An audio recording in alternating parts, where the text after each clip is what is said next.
Hey heroes, and welcome to another omniversal episode of History of the Marvel Universe. This channel is sponsored in part by Patreon supporters. If you would like to contribute and vote in monthly polls that help decide what topics get covered on the channel, then you can sign up for an amount of your choosing over at patreon.com/MaryMarvelite.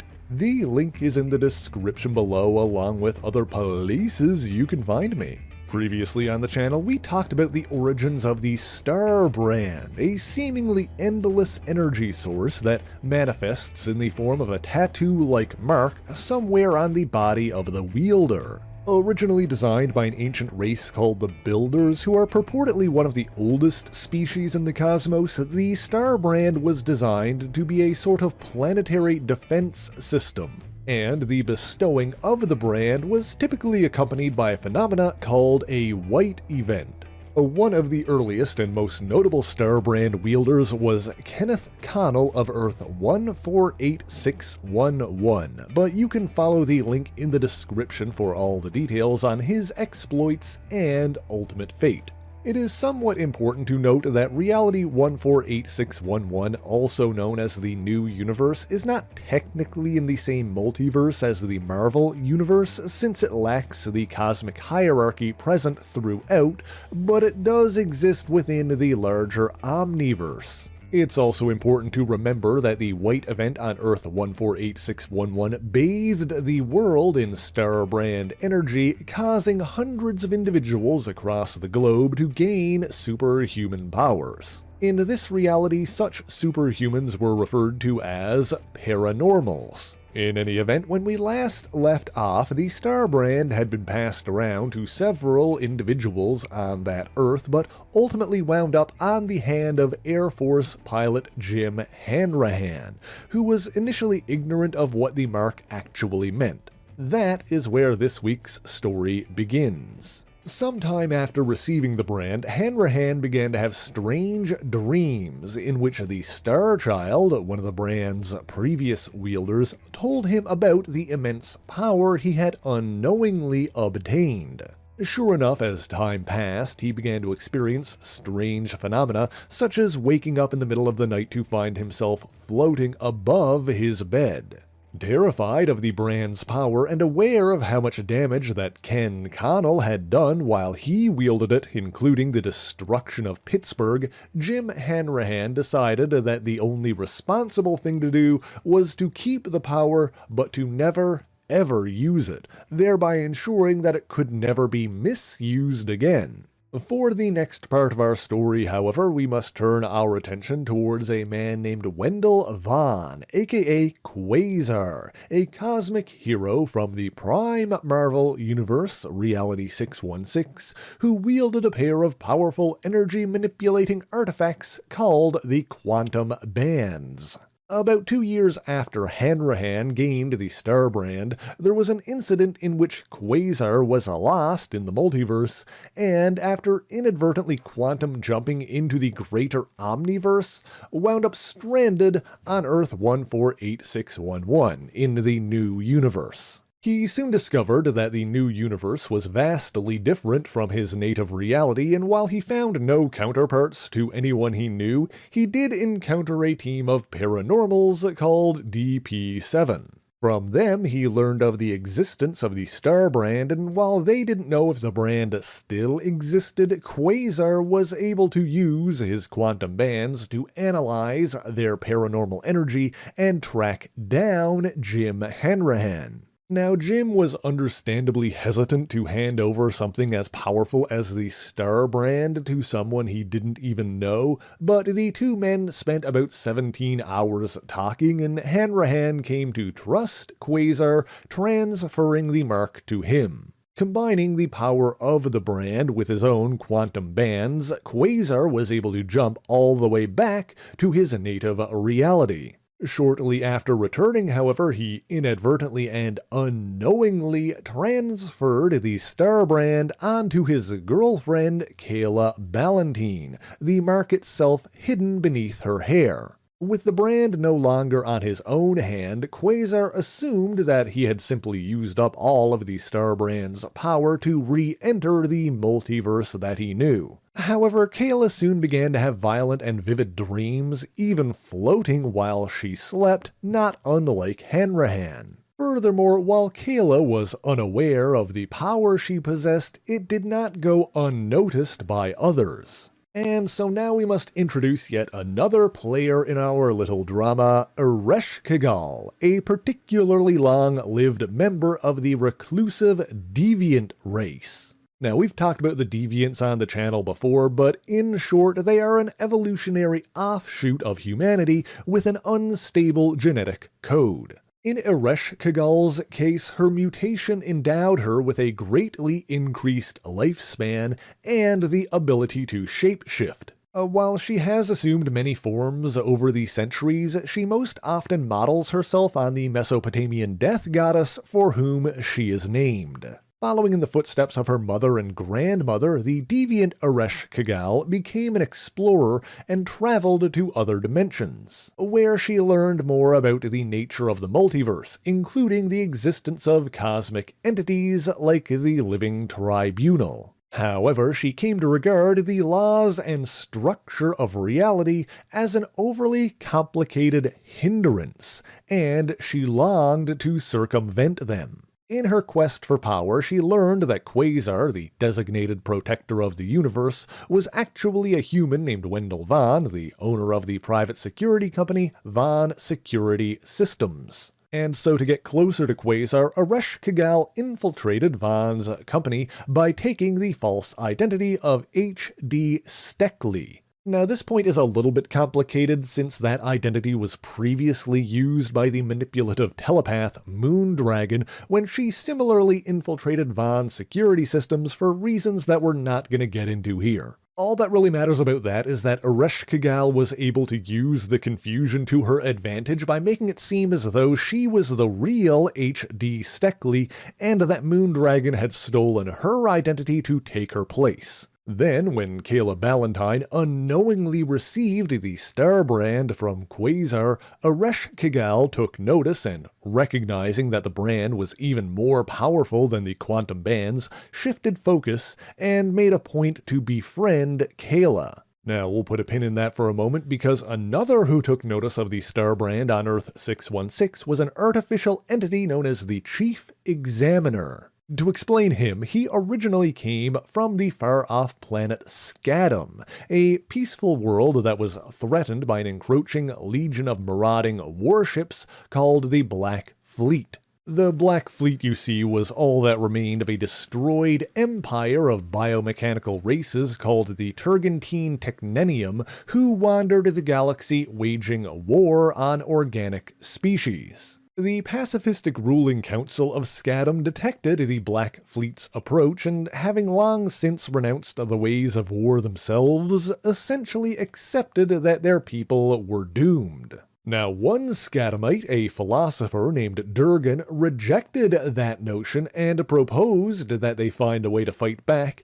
but was declared a heretic and expelled from the council as a result. Unwilling to give up, Durgan created the artificial lifeform known as the Chief Examiner, endowing it with a portion of his own consciousness and personality. The Examiner was sent to analyze the superhuman energies of other races, which naturally brought it to Earth, where it encountered and examined the likes of the Hulk, Spider-Man, the Human Torch, the Thing, and the X-Men. Meanwhile, Durgan also constructed a gigantic, pilotable robot, the Chief Exterminator, which was fueled by the energies collected by the Examiner. Of course, when the Chief Examiner detected the immense cosmic energies of the Starbrand, it turned its attention towards obtaining Kayla Ballantyne.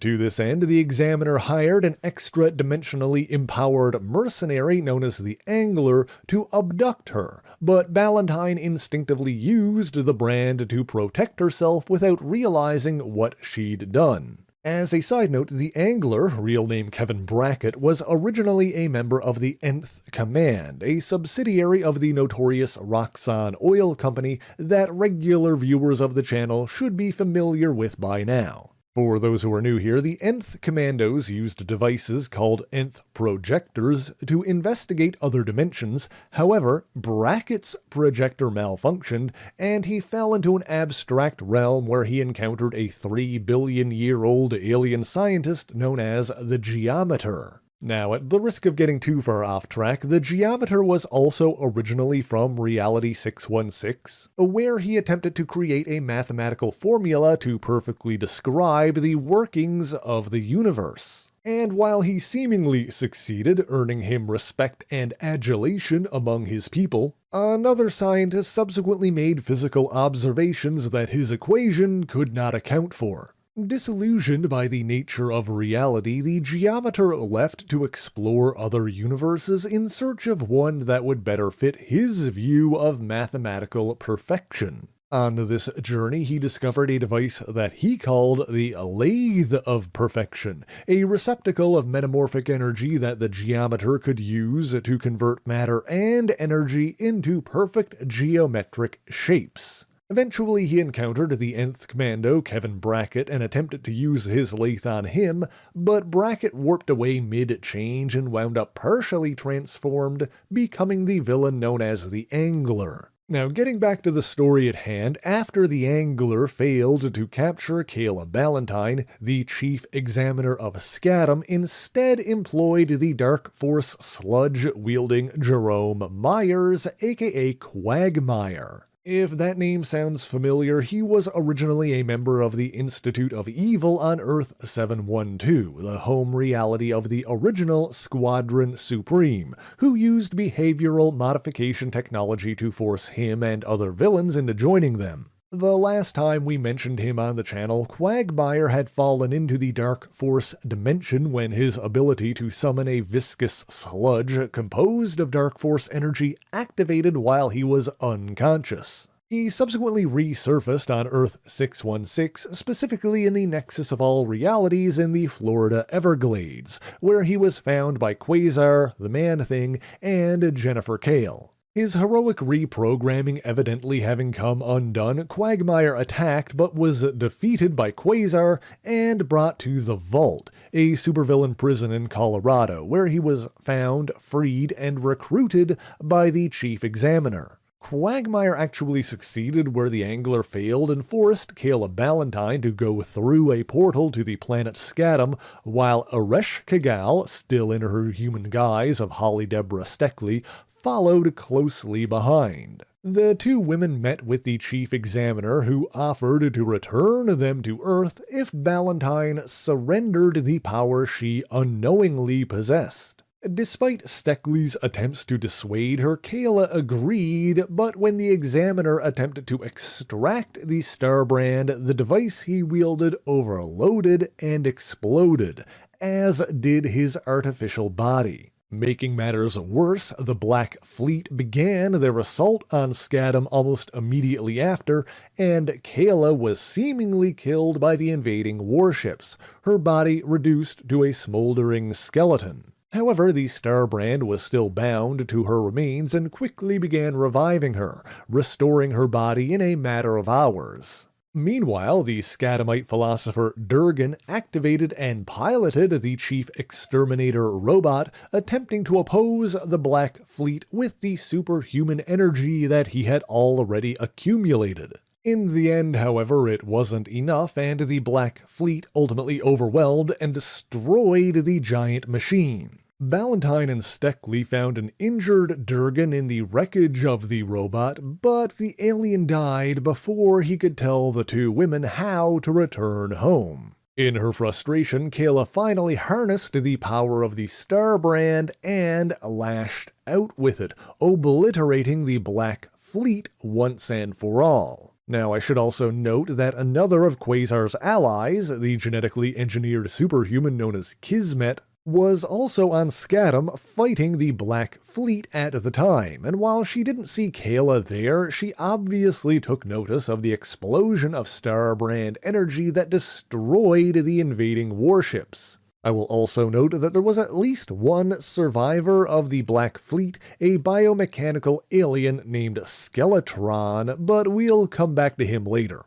In the meantime, while Ballantyne and Steckley were searching the planet Scatam for a way home, the two women were abducted by a peculiar alien species known only as the Dance, who ultimately brought them back to Earth, presumably because they recognized how much of a threat the Starbrand was. At the same time as all of that was happening, Quasar realized that he had unknowingly retained a fraction of the Starbrand's power. You may recall from the previous video that this also happened with former Starbrand wielders on Earth 148611 whenever the mark was transferred. In Quasar's case, the residual mark was hidden beneath his quantum bands. But then, during the Infinity War, Quasar was killed when his attempt to use the ultimate nullifier against the Magus was repelled by the Infinity Gauntlet, allowing the quantum bands to be removed from him. Fortunately for Quasar, while his body was nullified, as a duly designated protector of the universe, his spirit was shunted into a realm called the White Room, not to be confused with the White Hot Room, which is related to the Cosmic Phoenix Force.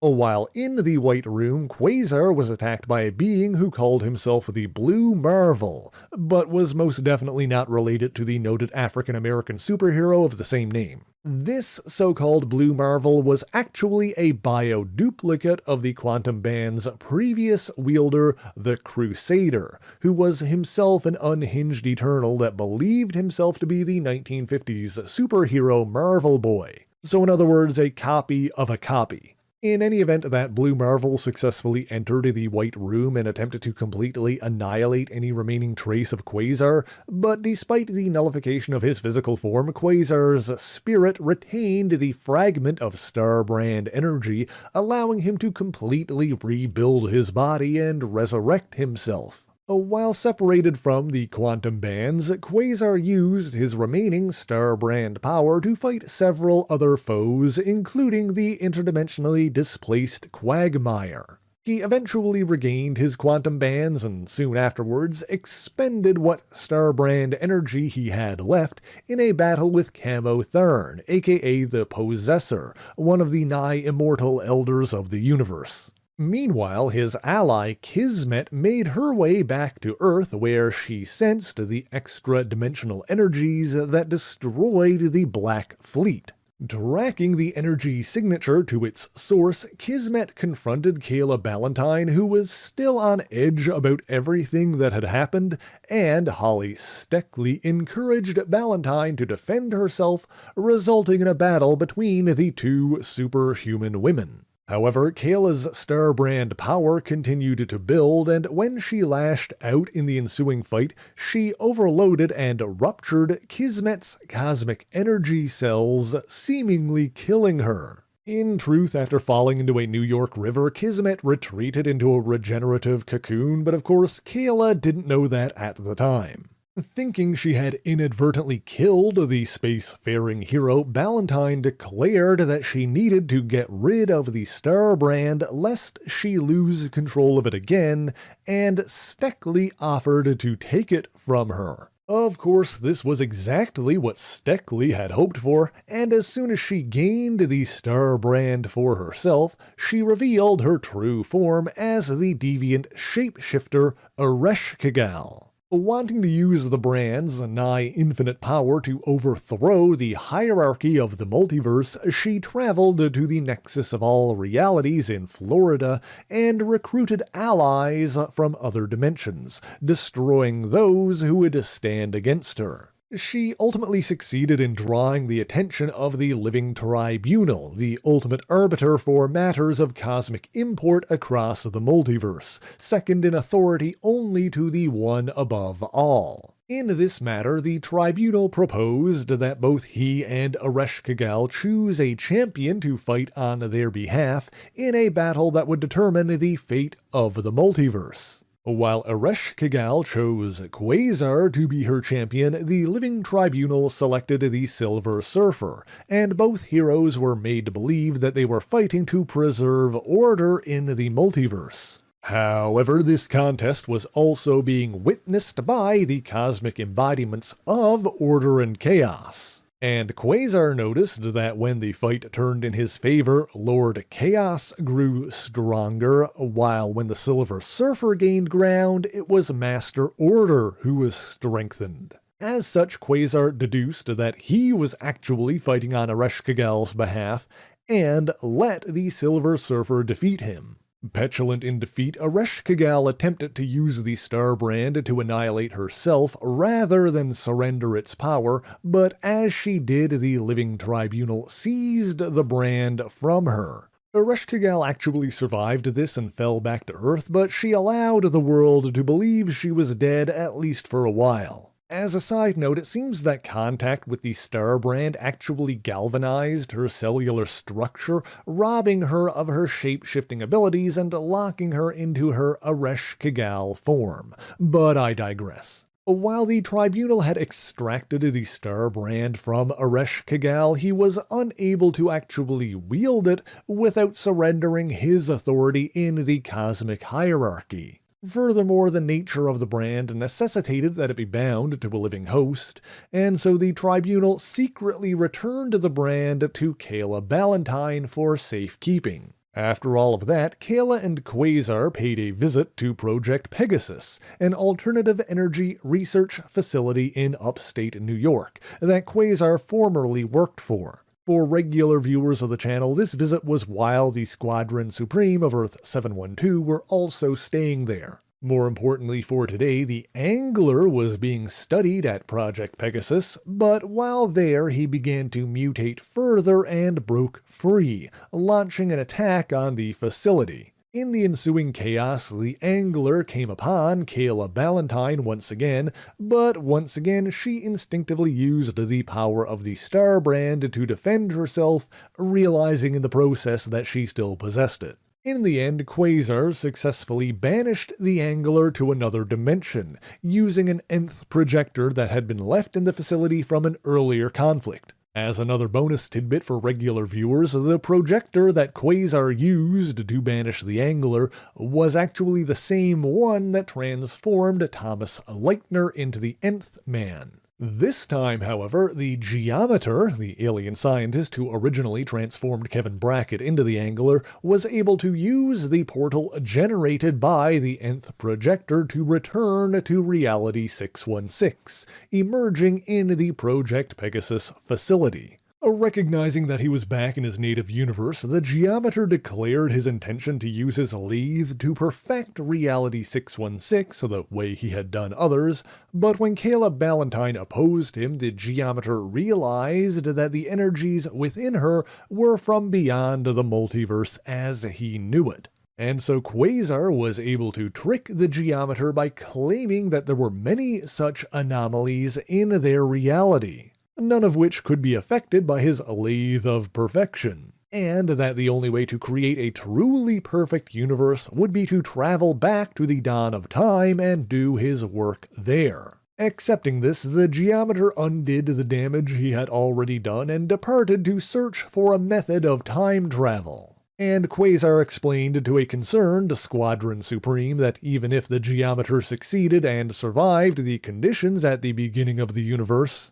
all he would likely accomplish would be the creation of a divergent timeline, leaving the universe as they knew it unaffected. Now, while all of that was happening, Skeletron, the only known survivor of the Black Fleet, was preparing his next move. After seeing the destructive potential of the Starbrand, he assembled a team of mercenaries called the Starblasters with the intention of usurping the brand's power. To this end, he also forged an alliance with an enigmatic but extremely powerful extraterrestrial entity known simply as the Stranger. The Starblasters also succeeded in capturing and interrogating Uatu the Watcher, but of course it should be noted that Uatu could have escaped at any time, but chose to remain and observe what happened next. After learning what the Watcher knew about the brand, the Starblasters launched an attack on Earth's moon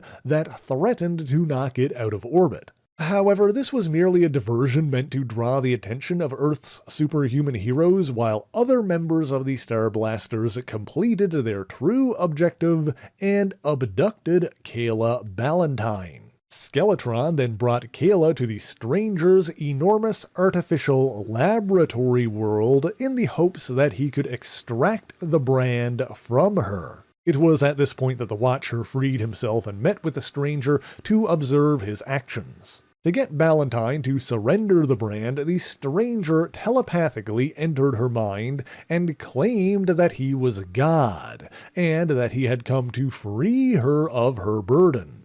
However, the transference of the Starbrand into the Stranger resulted in an unprecedented astronomical phenomenon, and the Stranger's lab world was enveloped in an explosion of interdimensional energy that left it partially out of phase with the universe, shunting half of the planet into reality 148611. Kayla, meanwhile, was sent to Earth 148611, where she was found by a group of paranormals, which, as we mentioned earlier, is what they called superhumans there. As a result of all of this, Skeletron learned of that Earth and its paranormal population. Now, as we mentioned earlier, the paranormals of Earth 148611 all gained their superhuman powers in the wake of the White Event, in which the entire planet was bathed in Starbrand energy. As such, Skeletron realized that the planet itself was permeated with that energy and began extracting it to empower himself. Now, I will note that while the brand itself could not be placed on an inanimate object, Skeletron was a biomechanical being with adaptive circuitry capable of attuning itself to the Starbrand's energy. And so once he gained enough strength, he began siphoning the brand itself from the Stranger, using its power to grow a gigantic new body. At the last moment, however, after the Starbrand passed to Skeletron, the Stranger used its residual energy in conjunction with his own cosmic powers to restore his lab world and return to Reality 616. At the exact same time, the Stranger also pulled Earth 148611 back to Reality 616 with him, leaving Skeletron stranded in an unfamiliar universe, one that apparently had no other intelligent life forms in it. The Stranger then placed Earth 148611 in orbit around his laboratory world, intending on studying its paranormal population. Before he could do anything else with it, however, the Living Tribunal appeared before him to render a verdict. You see, once Earth 148611 was brought into the multiverse proper, it then fell under the Tribunal's jurisdiction. And so the Tribunal decided that the Starbrand's energies were too dangerous to the balance of the cosmos and erected an impenetrable, indestructible barrier around Earth 148611, trapping the paranormals there while forever preventing any outside forces, including the Stranger, from ever reaching or affecting them. Of course, Kayla Valentine was still on the planet when this happened, effectively quarantining her from the rest of the universe, since she still retained a portion of the Starbrand energy. Now, while that concludes the story of the Starbrand from the original new universe, there have of course been other white events in other realities. So if you want to know about the other Starbrand wielders in the Marvel Universe and beyond, be sure to let me know in the comments. In the meantime, well, that's all I've got for you this week, but thank you so much for watching this video. If you enjoyed it, be sure to leave a like, subscribe to the channel, and share it on your favorite social media. As always, the issues referenced in this video are listed in the description below if you would like to read them for yourself, as well as links to other places you can find me. Let me give a special shout out to all of my Patreon and Ko-fi supporters, Twitch subscribers, and YouTube members who help make the channel possible. By signing up for any ongoing amount on any of these platforms, you'll get your name in these special thanks here, but Patreon is the one that helps determine what topics get covered on the channel via monthly polls. That being said, if there's anything in particular that you want me to talk about, be sure to let me know in the comments. But that is indeed all I have for you this week, and so until next time, true believers, Excelsior!